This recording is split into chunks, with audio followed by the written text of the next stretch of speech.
Hello everyone and welcome to Sinful Gaming. I hope you're all doing well, I hope you're all staying safe, and most of all, I hope you're all fighting out war against the Grey.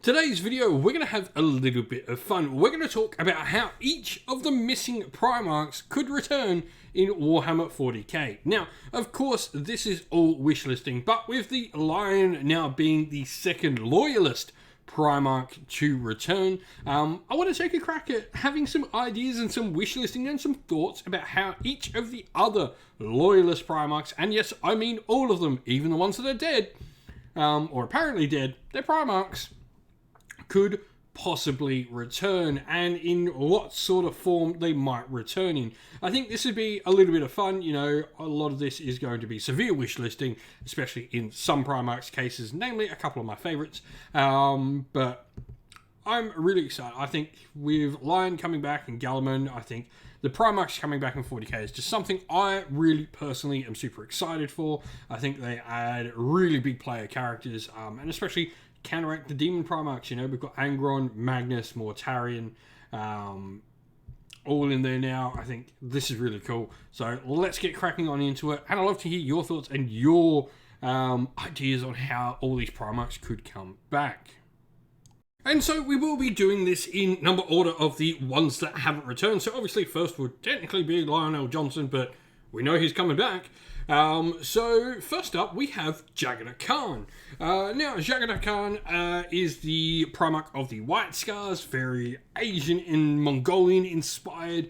Now his last known whereabouts is he went chasing some Dark Eldar who effectively raided and destroyed Chorgris, his home planet, in the Webway, and he got lost in the Webway. Now I think he is an excellent choice for a Primarch to come back soon, mainly because we are still in this phase where the Eldari are sort of on the Imperium side, and this could be a really interesting one because it's noted in like Indominus Crusade and stuff that Galliman doesn't necessarily trust the Eldar, but he will work with them. He knows Eldrad Ulthuan, and maybe there could be some interesting play there between Eldrad helping Galliman find Jagannath Khan and bringing him back into the Imperium. I think this one is a pretty simple case. You know, we have someone who is really good at navigating the Webway in Eldrad Ulthuan because he's friends with a bunch of Harlequins as well. And yeah, maybe this could be how we get Jagannath Khan back. That there's some sort of prison that Eldrad knows where he is, but he can't sort of break in and get him. He can't disturb something, or Eldrad has, you know, his own maybe agenda behind it. Maybe something on this will weaken Galliman in a certain way, or, you know, some future stuff. Eldrad's got some massive scheme going on, but he effectively helps Galliman free Jagannath Khan from this eternal torment. Now, when Jagannath Khan comes back, how he comes back, maybe he's a little bit broken. Maybe his time in the Webway chasing these shadows of Drukhari in the Webway has changed him somewhat, but I think, you know, this is the easiest way to get him back is something to do with the Eldar's relationship with Galliman. Next, we have Leman Russ of the Space Wolves. Now, he is well known that he left with his entourage and his bodyguards, which were a bunch of the Space Wolves, and then they effectively went into the Eye of Terror to go seek out the traders. Now, he said that he will return for the Wolf Time, the one last battle. And maybe the answer to this is, well, the Wolf Time comes. Maybe something threatens Fenris like never before. Now, Fenris is supposed to be this humongous bulwark. It's supposed to be, you know, the greatest fortress outside of Terra itself. Funnily enough, while doing this on Leman Russ, I've just been listening to Battle for the Fang on Audible. But that aside, I think an interesting one, and this is going to be a little bit extreme, but I think we destroy Fenris to bring him back. I think we destroy Fenris, the Space Wolves get absolutely decimated in a loss. Maybe, you know, finally Magnus has unleashed some sort of power that finally sees them on the brink of destruction, and Leman Russ returns to save them. I think, you know, they don't need the Fang. Fenris is such a cool world and such a cool thing, but I think this makes the Space Wolves even more likable than they already are, as, you know, these wild sort of Space Marines. I think having them sort of get maybe their comeuppance for their brashness in the heresy, on, being the Emperor's executioners, the Emperor's lapdogs, as some others might call them. But, have the Space Wolves absolutely decimated and have them, have Fenris destroyed. And have them being on the run, Magnus so nearly encircling them in a trap, only for Leman Russ to come and maybe break his back again and save them from utter destruction. And then we have Rogel Dawn of the Imperial Fist. Now, Rogel Dawn was MIA. Now, he is presumed deceased. But only his hand was recovered. They effectively went onto some giant Chaos space cruiser, and he effectively sacrificed himself to see his men get off said spaceship alive. And so they did recover his hand, and that is now a venerated relic of the Imperial Fist. But I think something interesting could be maybe Dawn is captured, or maybe he's trapped. There's two interesting things, I think. The captured one for me breaks down when I think, well, why wouldn't Abaddon have done something? Or maybe that is how, maybe it is Dawn's expertise in the sort of building of imperial structures and how Abaddon was able to break down all these fortresses with being able to give someone like Perturabo, who's fighting alongside him, being able to help Perturabo, who, knows how to break a fortress like no other, but then also having Dawn, who knows how to build a fortress like no other. Maybe by breaking Dawn or psychically interrogating this particular Primarch, this is how Abaddon's been able to lead his 13 Black Crusades to success and ultimately destroy Cadia. Maybe that is his way. So maybe Dawn was captured and he's been absolutely broken or psychically manipulated to help the Chaos Primarchs, and, well, he now breaks out. The other one is maybe the strike cruiser that he is lost on. Strike cruiser, battleship, I can't remember exactly what sort of ship it was. Anyway, the spaceship he was lost on, maybe that particular spaceship gets sort of damaged in the warp and becomes part of a Space Hulk. Maybe we see him as the next Primarch. Maybe he's in an Arcs of Omen somewhere out of nowhere. But maybe that becomes part of a Space Hulk, and that Space Hulk is now entering the real world again, and Dawn finally has managed to come back into the realm after all this long surviving on a Space Hulk by himself, or maybe with a few strong men. But it could be a really interesting one, having the Space Hulk sort of situation, him coming back to the Imperium after having survived in such a terrible place for so long. Now, next up is certainly one of the harder ones to see coming back, and that is Sanguineous of the Blood Angels. Now, we all know that Sanguineous was slain by Horus aboard the Vengeful Spirit, and put a chink in Horus's armor, apparently, so that the Emperor could indeed slay Horus, but whatever. He is dead. But the Blood Angels do have his blood, and do have his sarcophagus, and do have his body. However, I think the way to bring Sanguineous back is to have the Sanguinor become him. Have Sanguineous literally be an angel. Have him be, this soul that eventually sort of takes form in the Sanguinor and comes back in the Blood Angels' hour of need and becomes, this sort of, I guess, godlike almost creature, this angel of vengeance coming back to save something, a massive point in the story at some point, maybe save Guilliman, maybe fight Abaddon, maybe fight Angron or one of the other Primarchs. For me, I don't think it's beyond the realm of possibility for Sanguineous to come back at all. I think his whole angel aspect just leads so much to a second coming sort of character arc for him.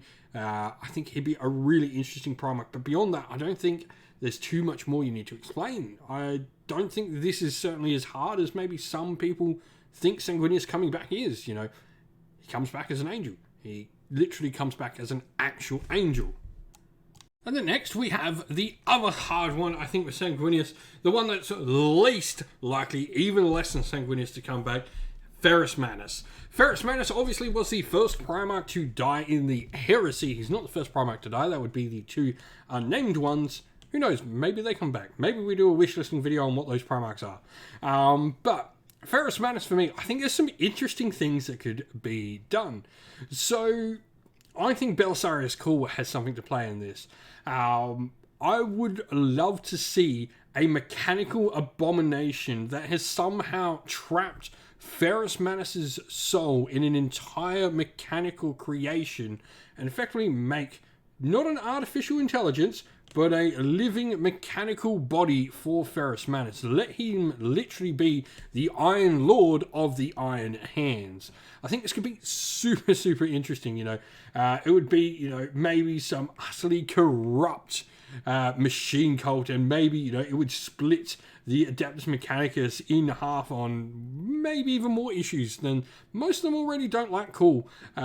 Maybe they like him even less, but I think Cool, maybe they find the place where Ferris Madness's soul or his ghost is stalking or following Guilliman or something like that, and maybe, Guilliman has his dreams where he sees his brother, and Belisarius Cool goes, actually, I think your brother's there. I think his soul is floating around in the void, and maybe we're going to try and capture it. So maybe, some dark magics plus some cool engineering could bring Ferris Madness back as this cyborg Primarch, this, robot Primarch, with the only thing that's actually human of him being his soul. Next up, we have Vulcan of the Salamanders. Now, Vulcan was apparently killed in this massive explosion during the Era of the Beast. You can actually go read those stories in the Era of the Beast. It's a fun little series set about the greatest orc invasion since Ullanor. But apparently he's destroyed in this humongous explosion. However, the obvious thing with Vulcan is he's a perpetual. He is actually immortal. So I think this is really interesting for him to come back, and maybe, he simply is an easy one to pick. I think maybe the giant explosion that literally ripped him to bits took its time to bring him back together, because, he gets killed and he never really sort of has these major deaths. I think, the most major death where he sort of goes insane on Ultramar is when he's sort of killed upon re-entry, literally coming down as an asteroid from a battleship to the planet of Macragge and sort of dying all this time by burning away. Maybe this explosion killed him so utterly this time that it took so long for him to come back as a cohesive essence again, and maybe that time is sometime soon. So I think, it's just a simple one of Vulcan, just rematerializes. Maybe they fight on that planet once again, and something with Guilliman stepping foot on the planet of Vulcan's death, makes the Primarch sort of energy or something rekindle, and Vulcan finally form himself back up again and become a new Primarch again. And lastly, we have Corvus Corax of the Raven Guard. Now, Corax is an interesting one. So Corax, like Leman Russ, did go into the Eye of Terror, hunting down the traitor Primarchs. Now, Corax has two major sort of hatreds. First of all, he absolutely hates Lorgar. We remember the part where he very nearly almost killed Lorgar, and were it not for Conrad Kurz, Lorgar certainly would have died on the drop site massacre, because Corax was absolutely handing it to Lorgar. Now, the other one is Corax obviously hates Alfarius, and maybe this is partly how we get Alfarius back as well. Maybe Alfarius didn't die. Maybe Guilliman killed Omegon, or maybe he killed another, copy of them. I think having Corax come out chasing while either Lorgar or Alfarius comes back into the universe, and having, that be the thing of Lorgar comes, he starts wreaking this havoc and destruction across the galaxy, and then all of a sudden, when things look lost, Corax comes out and whips his butt again. Or the same thing with Ferris. Maybe Corax gets, some revenge, or something. I think could be a really interesting sort of plot line to follow with the two. But Corax, for me, is just one of the easier ones. He's in there hunting Chaos Primarchs. Maybe he's been fighting Shadow Wars against them, doing all this thing, disrupting their plans, and maybe that's why Lorgar and Alfarius haven't really been cited in the 40k universe for quite some time. They've been dealing with Corax. So I think he's another one. But that is just some suggestions on my part. There's a bunch of wish listing in here. I don't think any more than the Ferris Madness thing, which for me would be the coolest thing ever. I think the coolest one of any of the ideas is the Ferris Madness idea of being this robot with Ferris Madness' soul implanted in by Cool. I think could be such a cool idea.